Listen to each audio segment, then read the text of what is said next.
Hi, my name is Sandy and I'm with the Maids Home Services. I wanted to talk to you about how to clean kitchen countertops. There are a lot of kitchen countertops. We have Formica, granite, sometimes even tile. There are cleaners that you can buy nowadays. Most of what you see on your shelf at the local grocery store are going to be disinfecting, maybe tough on grease.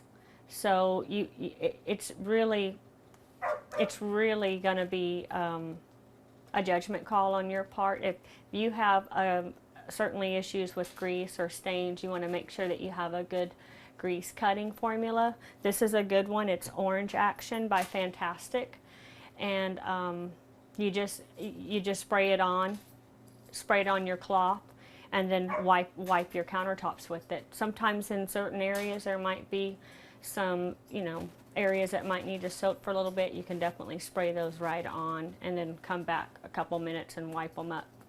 But there are cleaners on the shelf that will help you with your kitchen countertops, and they are generally safe for your surfaces as well.